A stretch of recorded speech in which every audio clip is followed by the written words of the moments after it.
नमस्कार साथियों, मैं हूं विपिन मिश्रा और आप देख रहे हैं द रियल हिंदुस्तान।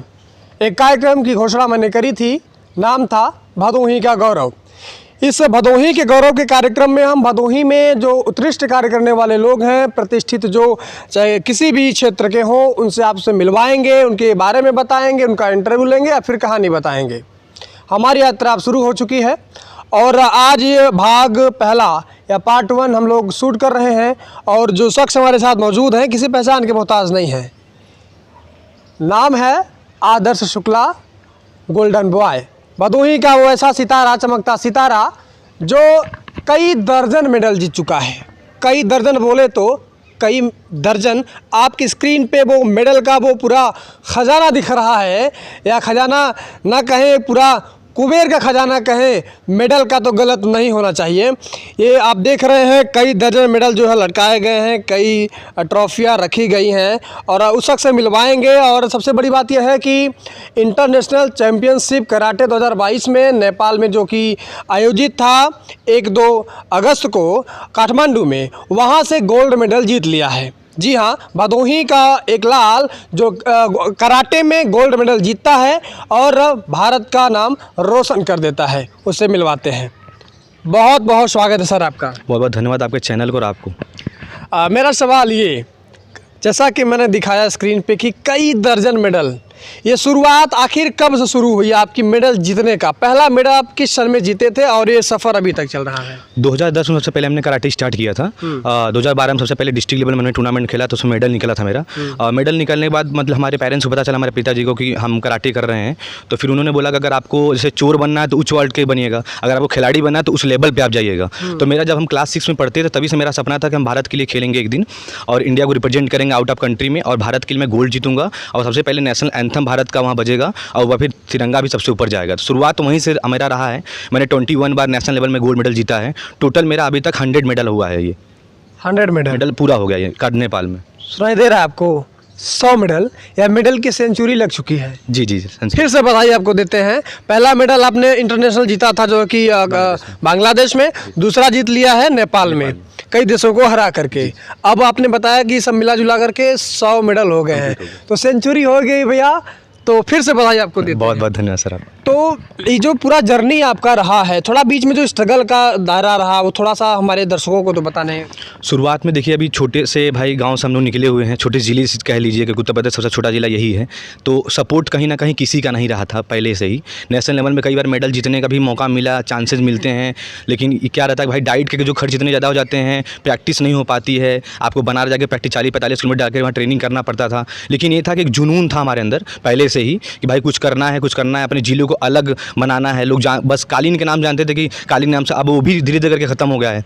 तो कहीं ना कहीं जैसे कालीन के नाम जाना जाता था, लेकिन अब शुरुआत हो गई कि भाई कालीन के बुनाई के साथ साथ अब यहाँ मेडल की बुनाई भी शुरुआत हो चुकी है। आने वाले समय में हम यही सोचेंगे कि इंडिया में जो भी टीम सेलेक्ट होती है, इस बार 31 बच्चे पार्टिसिपेट्स इंडिया की तरफ से पूरे किए हुए थे, जिसमें कि 19 मेडल भारत को मिला था, जिसमें आपका 8 ब्रॉन्ज मेडल था, 6 गोल्ड था और 5 सिल्वर मेडल था। पहली बार भारत को इतना मेडल कराटे में मिला था, क्योंकि इस टीम में टीम कैप्टन भारत का हम ही बन के गए थे इस बार।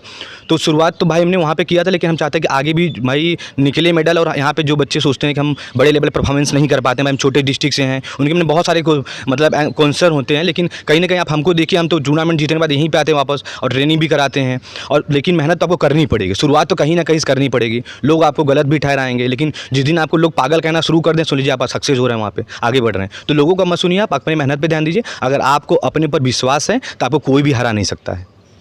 अगर आपको अपने पर विश्वास है तो कोई नहीं हरा सकता। और दुनिया जब आपको पागल कहने लगे तो समझ लीजिए कि आप सफलता की ओर बढ़ रहे हैं। और सबसे बड़ी बात है, अगर आप चोर बनना चाहते हैं तो अच्छा चोर बने, खिलाड़ी बनना चाहते हैं तो अच्छा खिलाड़ी बने, या किसी भी फील्ड में अच्छा बनना चाहते हैं तो अच्छा ही बने भैया। ये तीनों चीज़ें एक साथ ज्ञान मिल गया आपको। लोग, हमारे दर्शक सोच रहे होंगे कि विपिन मिश्रा इंटरव्यू शुरू कर दिया, लेकिन आपका जो लोकेशन है या फिर जो आपका घर द्वार है कहाँ पे है, ये सब पूछा नहीं मैंने। थोड़ा सा आप अपने बातों से बताएं कि आपका घर कहाँ है और पूरा लोकेशन क्या है। देखिए हमारा घर आपके मतलब भदोही में है, मतलब उत्तर प्रदेश से छोटा डिस्ट्रिक्ट भदोही है। भदोही में हमारा औराई में पड़ता है, जेठूपुर गांव है। लेकिन कहीं ना कहीं कह लीजिए कि भाई लोग पूछते हैं कि आप किस गांव से किस मतलब कहाँ से आप मतलब बिलोंग करते हैं, तो हम सीधा बोलते हैं कि हम हिंदुस्तान से बिलोंग करते हैं, क्योंकि हम देश के लिए खेलते हैं। हम किसी डिस्ट्रिक्ट किसी स्टेट के लिए तो खेल नहीं रहे हैं, हम तो 135 करोड़ देशवासियों के साथ खेल मतलब वहाँ पर रिप्रेजेंट करने जाते हैं। हम हिंदू मुस्लिम सिख ईसाई या किसी अन्य बिरादरी से कह लीजिए, ऐसा कोई मतलब हमारे में नहीं है, क्योंकि हम देश के लिए जो खेलने लगा पूरा हिंदुस्तान उसी का हो गया। पूरा हिंदुस्तान के जितने भाई कह लीजिए उन सब उनके अपने हैं। तो मैं हिंदुस्तान का बेटा हूँ, मैं हिंदुस्तान की तरफ से खेलता हूँ और हम हिंदुस्तान के हैं। भदोही के एक छोटे से गांव से निकल करके ये अब मेडल का सेंचुरी लगा दिया। स्ट्रगल काफ़ी रहा स्ट्रगल बहुत आपका, ज़्यादा, बहुत तो कितना सपोर्ट परिवार का, कितना सपोर्ट यहाँ के लोगों का मिला आपको? देखिए परिवार का सपोर्ट भाई कहीं ना कहीं था, तभी हम यहाँ तक आज पहुँचे हुए हैं। उनका काफ़ी सपोर्ट था। लोगों का अगल बगल वालों का कहना था कि भाई अपने बच्चे को गलत राह पे डाल रहे हैं, ये सब सही चीज़ें नहीं हैं, क्योंकि उनको नहीं पता था कि इसमें कोई सक्सेसपन मिल सकता है। उनको लगता था कि कराटे मारपीट का गेम है, उनको शुरू से ही लगता था। लेकिन उनको नहीं मतलब कराटे स्पोर्ट्स भी है, लेकिन उसको हमने करके दिखाया। आज हमारे पेरेंट्स को हमारे पर बहुत ज़्यादा गर्व है। और अगल बगल कह लीजिए, किसी का कह लीजिए, अभी तक पूरी सपोर्ट हमको नहीं मिला था। नेशनल लेवल में कई बार मेडल जीतने के बाद हमने जब पहली बार डीएम सिंह गरवारे से मुलाकात हुआ था मेरा, तब हमको इंटरनेशनल में पार्टिसिपेट करने का मौका मिला, क्योंकि उसमें बहुत सारे पैसे इन्वेस्टमेंट होते खर्च होते हैं। ये है कि हमें मतलब एक अच्छा दौड़ाचार कह लीजिए, दौड़ाचार के रूप में उन्होंने मिले हमको वो। और आज अगर ऐसा दौड़ाचार मिल जाए तो चाहे युद्ध का मैदान हो या खेल का मैदान हो, आप हमेशा विजयी प्राप्त करेंगे। कितने भाई बहन हैं आप? हम अकेले हैं और एक बहन है। आप एक भाई और एक बहन। एक बहन। जी सवाल ये भी है कि आप अकेले हैं जी। और क्या शुरुआत में आपको वो दबाव नहीं बना, जैसा कि घर में कोई इकलौता लड़का होता है तो कुछ अगर परिवार की आर्थिक स्थिति बेस्ट है तो ठीक है, अगर अच्छा नहीं है तो फिर एक पारिवारिक दबाव हो जाता है, सामाजिक दबाव हो जाता है कि आपको ये करना है, वो करना। ये सब चीज़ों से आप कैसे ऊपर उठ के ये सब कर पाएँ? देखिए हमारे पिताजी का मतलब सपना था कि हमारा मतलब कि हम फौज में जाएँ, हम भारतीय सेना ज्वाइन करें। तो हमने उनको बताया कि देखिए कोई भी कंट्री हो, चाहे इंडिया हो चाहे कोई भी कंट्री हो, हर देश को अपनी दो चीज़ें बहुत ज़्यादा गर्व होता है, एक खिलाड़ी पे एक फौजी पे। तो कहीं ना कहीं हम भी देश के लिए कुछ ना कुछ कार्य कर रहे हैं, चाहे खिलाड़ी बन के करेंगे तब पर भी करेंगे, अगर फौजी बन के करेंगे तब पर भी करेंगे। तो उन्होंने बोला कि ठीक है कोई बात नहीं है, लेकिन कहीं ना कहीं उसके बाद उन्होंने मेरा सपोर्ट किया। उनका भी सपना रहा कि हम खेलेंगे, लेकिन आज वो सपने को हमने बहुत बड़े आकार में बदल दिया है। और कहीं ना कहीं आज उनको ये लगता था कि हाँ भाई उसमें गलत डिसीजन था, इसमें ये बहुत बेहतर कर रहे हैं और बेहतर करने की आगे पूरी कोशिश कर रहे हैं। बहुत सारी शुभकामनाएं उनके पास जाती, तो उनको बहुत गर्व होता है कि हमारा लड़का बहुत अच्छा काम कर रहा है। लोग जिले में, प्रदेश में, लोग देश में उनको जानने लगे हैं। लोग उनको बताते हैं कि आपका लड़का बहुत अच्छा काम कर रहा है। तो जो लोग पहले बोलते थे, गलत ठहराते थे, आज वही लोग साथ में खड़े होकर सेल्फी लेते हैं, बात करने के लिए फ़ोन करते हैं, बराबर की बात करना है, मिलने के लिए फ़ोन करते हैं। जैसे जैसे टाइम मिलता है उनसे मुलाकात भी करते हैं। लेकिन हमारे अंदर और जैसे खिलाड़ी हैं उनकी तरह हमारे पास ईगो या तो घमंड नहीं कि हम नहीं मिलेंगे। भाई अपनी मट्टी हमारा गृह जनपद है, तो यहाँ सब भी हमारे भाई बहन हैं, सबसे मिलते हैं, उसमें कोई दिक्कत नहीं। आदर्श जी, आप देश के लिए गोल्ड जीत रहे हैं, सरकार का कितना सहयोग आपको मिल रहा है, थोड़ा समय दर्शकों को बताएं। देखिए गवर्नमेंट ने अभी तो पूरी तरह से कह लें तो देखिए क्रिकेट पे ज़्यादा फोकस करते हैं यहाँ पे। तो क्रिकेट ज़्यादा इस समय चल रहा है। ना क्रिकेट कॉमनवेल्थ में है, ना एशियन गेम्स में है, ना तो ओलंपिक में, कहीं भी करा नहीं है क्रिकेट। मार्केटिंग क्रिकेट से ज़्यादा हो जाती है। मार्केटिंग वो बता तो दी, आईपीएल एक तरह से बिजनेस है वहाँ पे। भाई बिजनेस की तरह इसको डील कर रहे हैं, अदानी अंबानी सिर्फ खिला रहे हैं सारी चीज़ें। लेकिन जो और गेम है उसको प्रमोट नहीं मिल रहा है। उत्तर प्रदेश का जो खेल का बजट है वो 100 करोड़ रुपए का है आपके जी। और हरियाणा का जो खेल का बजट है 400 करोड़ का है। अगर कोई भी गेम होता है तो हरियाणा के बच्चे ज़्यादा सेलेक्ट होते हैं, यूपी के बच्चे सेलेक्ट ही नहीं होते, क्योंकि ना यहाँ पे अच्छे कोच हैं, ना यहाँ पे भाई बजट 100 करोड़ तो कागज़ पे तो हो रहा है लेकिन ज़मीन पुतर नहीं रहा है। आपके भदोही में कोई एक जनप्रतिनिधि दिखा दे जिन्होंने खेल को प्रमोट किया हो, शिक्षा को प्रमोट किया हो, किसी भी चीज़ को प्रमोट उन्होंने किया है। आप खेल को लेकर देखिए, पिछली बार में हमने बांग्लादेश में गोल्ड मेडल जीता, अभी इस बार भी नेपाल में मैंने गोल्ड मेडल जीता, लेकिन कोई भी जनप्रतिनिधि इंटरेस्टेड नहीं हुआ, क्योंकि उनको विशेष जाति विशेष धर्म का अगर आप रहेंगे तो पूरी तरह से आपको सपोर्ट करने के लिए तैयार हैं। और यही दशा आप देख लीजिए, अगर ठीक है खेल के मामले में अलग है, शिक्षा के मामले में तो उनको सपोर्ट करना चाहिए था। शिक्षा में भी आपने अभी अपने ही चैनल के माध्यम से केएनपीजी का हालत दिखाया, कितना बुरा हालत है भाई। शिक्षा इतनी तरह से भाई किताबें वहाँ पे इस प्रकार से हैं। दारू पे तो टैक्स कम होगा, लेकिन खेल और किताबों पे टैक्स बढ़ जाएगा। 12% पहले स्पोर्ट्स का जीएसटी था, अब 27% इन्होंने कर दिया है। दारू का टैक्स इन्होंने घटा दिया है, क्योंकि जिससे आमदनी ज़्यादा होगा उसका टैक्स डाउन हो जाएगा। टैक्स तो कफन पे बढ़ गया है, अनाज पे टैक्स लगा दिया गया है, दूध दही मक्खन पे लगा दिया गया, तो खेल पे लगाया तो क्या गलत किया उन्होंने? लेकिन खिलाड़ी मेडल दे रहे हैं ना, देश का नाम गौरव कर रहे हैं ना। आपको अच्छा दारू से क्या मिल रहा है भाई? खेल से तो आपको मिल रहा है, कहीं ना कहीं मेडल मिल रहा है। 100 मेडल का जो मेरा अभी तक का सफ़र रहा है, तो अभी 100 मेडल के सफ़र में अभी तक तो कोई सपोर्ट नहीं हुआ। अगर आप कोविड टाइम में ही देख लीजिए, वैक्सीनेशन के लिए इतनी भीड़ नहीं लेती जितनी दारू के लिए भीड़ लगती थी। सबसे पहले अनाज का दुकान नहीं खुला, किराने दुकान नहीं खुला, सबसे पहले आपके दारू का दुकान खुला। तो कहीं नहीं गवर्नमेंट को उसको फ़ायदा मिल रहा है। तो गवर्नमेंट को खेल के बारे में सोचना चाहिए, अपने जनप्रतिनिधि से पूछना चाहिए कि आप अपने ज़िले में क्या कर रहे हैं, किस प्रकार का काम कर रहे हैं। आप तो बराबर भाई मीडिया में हैं, आप बराबर नेताओं का जनप्रतिनिधियों का इंटरव्यू लेते हैं, आप उनसे पूछिए कि आप खेल के लिए क्या कर रहे हैं, किस खिलाड़ी का आपने सपोर्ट किया है। अब रिंकू सिंह, यशस्वी जायसवाल, शिवम दुबे की तरह के जिनके पास पैसे नहीं हों, अगर जिनके पैसे हों भी तो out of state, out of country जाकर ट्रेनिंग करेंगे, वो अपने गृह जनपद पे नहीं रहेंगे। भाई गृह जनपद में रहेंगे तभी तो आने वाले जो बच्चे उनको सपोर्ट करेंगे, आगे निकालेंगे। यही सब चीज़ देखते हुए हम जितने भी टूर्नामेंट अभी खेले हुए हैं भाई इंटरनेशनल लेवल पे, हम भी एक स्टार है, हम भी लेकिन जिले में रहते हैं। 15,000 बच्चों को मैंने आम अच्छा की ट्रेनिंग दी मिशन शक्ति के तहत। मैंने भाई सरकार का सपोर्ट ही किया, उसमें बच्चों को आत्मरक्षा की ट्रेनिंग दी, लेकिन हमने कभी भी कोई चीज़ की मांग नहीं की आप हमको ये करिए वो करिए। लेकिन कहीं ना कहीं जो एक मतलब भूमिका होनी चाहिए सरकार की या जनप्रतिनिधियों की, वो चीज़ तो उनके मन में होना चाहिए कहीं ना कहीं। लेकिन यहाँ के जनप्रतिनिधियों को आँख नहीं खुल रहा है। हो सकता है कि आपके चैनल के माध्यम से कभी ना कभी उनका आँख खुलेगा। आप गोल्ड जीत के आए, भदोही के कितने जनप्रतिनिधियों ने आपके पास फ़ोन करके बधाई दी है या फिर कुछ भी? देखिए अभी तक तो किसी ने अभी फ़ोन नहीं किया था, क्योंकि हमने आपको देखिए अभी पहले बताया कि हम विशेष जाति विशेष धर्म से मतलब है ना, इसीलिए वो सपोर्ट नहीं करेंगे। अगर अभी आपके मतलब इसके पहले भी रूस में टूर्नामेंट हुआ था रनिंग का, तो उसमें एक अभी शिवम बिंद करके कोई थे, उन्होंने मेडल जीता हुआ था। मेडल के पहले ही उनको पैसा दे दिया गया था। भाई कोई डॉक्टर साहब थे गोपी, उन्होंने उनको पेमेंट किया था, क्योंकि विशेष जाति विशेष धर्म से बिलोंग कर रहे हैं और हम विशेष जाति विशेष धर्म से बिलोंग नहीं करते, इसलिए वो हमारे पास नहीं आएंगे। तो हमें भी किसी चीज़ का कोई दिक्कत नहीं कि आप हमें सपोर्ट करिए। आप सपोर्ट नहीं भी कर रहे हैं, उसके बाद भी इतने लोगों का दुआ, इतने लोगों का सपोर्ट, आप लोगों का सपोर्ट बना हुआ है कि हम देश के लिए मेडल जीत रहे हैं और आगे भी मेडल जीतते रहेंगे। बिल्कुल, ये दर्द भी है कि यहाँ के जनप्रतिनिधि ने ना भी तो फ़ोन किया ना, कोई सपोर्ट किया कि ठीक है आप जीते हैं, आपको इतनी बधाइयाँ देते हैं, इतना आपको पेमेंट कर देते हैं, या फिर आगे आप प्रैक्टिस करते रहिए और भी गोल्ड जीतने हैं। अभी आपका सफ़र बहुत लंबा चलने वाला है, उम्मीद है कि यहाँ से कोई सपोर्ट मिलने वाला है या फिर ऐसे चलता देखिए आने वाले में 23 सितंबर से वर्ल्ड कप कराटे चल रहा है। अच्छा। जो 5 साल में एक बार होता है वो इटली में शुरू हो रहा है। हाँ। 23 सितंबर से स्टार्ट होगा, 28 सितंबर को लास्ट डेट है उसका। वो 1 हफ्ते का पूरा टूर्नामेंट है। तो इसके पहले भी जब बांग्लादेश गए तब पर भी हमने सूचना दिया था भाई कि सरकारों से मैंने निवेदन किया था, जनप्रतिनिधियों से बोला था कि भाई बहुत सारे खर्च होते हैं, आप उनको सपोर्ट करिए। नेपाल में भी गए, फिर भी उन्होंने उनसे कहे, लेकिन आगे नहीं लगता कि इनका उम्मीद है कि ये कर पाएंगे। अपने एक सवाल ये है आपसे कि आपने भी बताया था कि उत्तर प्रदेश का जो खेल बजट है 100 करोड़ रुपया है। अगर 75 जिला है, कम से कम भी देखा जाए तो भदोही में कम से कम 1 करोड़ रुपया तो आना चाहिए ना। आपको लगता है कि भदोही में 1 करोड़ रुपये खेल के लिए आता होगा?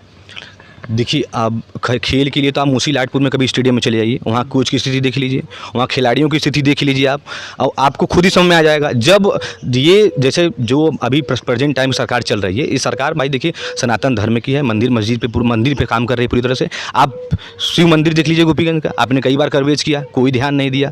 तो जब वो उस पर ध्यान नहीं दे रहे तो खेलों पर कैसे ध्यान देंगे आप खुद ही समझ सकते हैं। जब मंदिर पर ध्यान नहीं दिया जा रहा है तो खेलों पर क्या ध्यान देंगे वो आप खुद जान सकते हैं। और एक भी दिन कोई भी जनप्रतिनिधि बता दीजिए जो जनता दर्शन लगा के जनता की बातें सुनता होगा, जनता की बातें कहता होगा, या वो आके आपको फ़ोन करते होंगे या बताते होंगे, ऐसा कोई यहाँ पे नहीं है। आप अमित उपाध्याय जी ने अभी ओलंपिक में ब्रॉन्ज मेडल जीता, उन्हें डी क्लास की नौकरी मिल रही है बनारस के। यहाँ कभी उनका इंटरव्यू लीजिएगा देखिएगा। अब बताइए इतने बड़े खिलाड़ी हो गए, जब उनको मतलब वो लेवल का वो चीज़ें का उनको सिस्टम नहीं मिल पा रहा है, तो हम लोग तो अभी भाई उनसे थोड़ा सा छोटे ही समझ में आ रहे हैं सब। बिल्कुल। तो देश का नाम रोशन कर रहा है। और चलिए, द रियल हिंदुस्तान से बातचीत करने के लिए आपका बहुत बहुत धन्यवाद। आपका भी बहुत बहुत धन्यवाद सर। दोस्तों, भदोही का गौरव, जी हाँ, ये कार्यक्रम लगातार चलता रहेगा और हमारे जनपद के जितने भी अच्छे लोग हैं जो वास्तव में देश का नाम रोशन कर रहे हैं, जनपद का नाम रोशन कर रहे हैं, उनके बारे में बताने की एक मुहिम छिड़ चुकी है। फिलहाल ये पहला एपिसोड आपने देखा कि जिस तरह से Adarsh Shukla gold medalist golden boy Bhadohi के हैं और लगातार गोल्ड जीत रहे हैं, कई देशों में खेला है। और तमाम जो बताया कि जितने भी मेडल हैं, अगर उसकी बात की जाए तो सेंचुरी लग चुकी है। और आपको दिखाया भी कि कई दर्जन, तो स्वाभाविक सी बात है। इनके माताजी का एक छोटा सा बाइट दिखाते हैं कि किस तरह से अपने बच्चे को पाला और आज इस रूप में तैयार कर दिया है कि देश का नाम रोशन कर रहा है और तिरंगा यूं ही बज रहा है। बने दोस्तों, इस वक्त गोल्डन बॉय आदर्श शुक्ला की माताजी हमारे साथ मौजूद हैं। इनसे पूछते हैं कि आखिर किस तरह से एक बच्चे को बच्चा बनाते हुए और गोल्डन बॉय बना दिया, बॉय से गोल्डन बॉय। माताजी, सबसे पहले हमारे दर्शकों की ओर से आपको सादर प्रणाम और हमारे चैनल पे आपका बहुत बहुत स्वागत है। आपसे सवाल ये है कि आदर्श शुक्ला को ये बचपन से किस टाइप के थे और अभी किस टाइप के हैं, थोड़ा सा इनके बारे में नटखटी जो है थोड़ा सा बताइएगा। हाँ, परिवर्तन हुआ है। क्या परिवर्तन हुआ है? मतलब बांग्लादेश गए, वहाँ से जीत कर आए। हाँ। फिर नेपाल गए, वहाँ से जीत कर आए जी। और हम लोग का नाम किया। हाँ। आपको गर्व होगा? गर्व होगा। ना ये बताइए, जो बचपन में जैसे जिस तरह से आप लोगों के साथ व्यवहार था, नटखटी रहे होंगे, भाई इकलौते घर के हैं, अब में कुछ इनके व्यवहार में परिवर्तन आया है? व्यवहार में पूछ रहा हूँ। हाँ, व्यवहार में परिवर्तन आया अच्छा, है। गंभीर हो गया है? गंभीर हो गए हैं। अच्छा, तो जब ये बोले कि हमें कराटे सीखना है बचपन में जब छोटे थे 2012 से भाई, है ना, तो आपको कैसा लगा? आपको लगा कि ठीक है कराटे सीखने देते हैं, कि बस रोका आपने? नहीं, हम नहीं रोका। ये बोले कि मतलब कराटे हम सीखेंगे, तो हम बोले ठीक है सीखो। अच्छा, हाँ। ठीक है सीख लो। हम्म। तो आज जो है वही बच्चा जो पहले कहता था मम्मी कराटे सीखना है, अब आज गोल्ड जीत रहा है। कराटे सीखा तो गोल्ड जीत रहा है। हाँ, तो कुछ उम्मीद है सरकार की तरफ से कुछ बढ़िया सहयोग मिल जाए? सहयोग मिले तो और आगे बढ़े। आगे बढ़ने चाहते हैं ये, लेकिन जब मिले तो बोलते हैं कि हमको मिले तो हम और आगे बढ़ेंगे और आगे जाएंगे। नहीं, आपका आशीर्वाद रहेगा तो फिर बहुत आगे जाने वाले हैं, यही है। हाँ। हमारी तरफ से बहुत आशीर्वाद है, इनको बहुत बहुत बधाई है। अपनी आत्मा से आशीर्वाद दे रहे हैं इनको। बिल्कुल। अच्छा, एक लौता लड़का और कराटे में ही आपको क्यों भेजना था, या फिर जैसे सीख रहा था तो आपको बीच में ऐसा लगा कि मेरा बेटा गलत दिशा में तो नहीं जा रहा है? तमाम अगल बगल के लोग भी ये चीज़ कहते हैं कि कहाँ आप कौन क्षेत्र में अपने लड़कियाँ के भेज रही हैं, वो सही इलाका मतलब क्षेत्र नहीं है, अकेला है, उसे थोड़ा सा इंजीनियर बना दीजिए, डॉक्टर बना दीजिए, ये बना दीजिए, वो बना दीजिए, ऐसा कुछ आता था सुनने को? नहीं, इनका गर्व था कि मतलब हम कराटे सीखेंगे तो कराटे में ही आगे बढ़ेंगे। तो हम बोले ठीक है, अच्छा सीखो। तो बेटे की जिद के आगे मम्मी की जिद जो है ना, पूरा किया। चलिए, ये आदर्श शुक्ला की मम्मी जी हैं, और आदर्श जी ये आपकी मम्मी हैं, और जब आप बोले इनसे कि मम्मी मुझे जो है कि कराटे सीखना है, तो उन्होंने कह दिया कि हाँ मैंने कह दिया।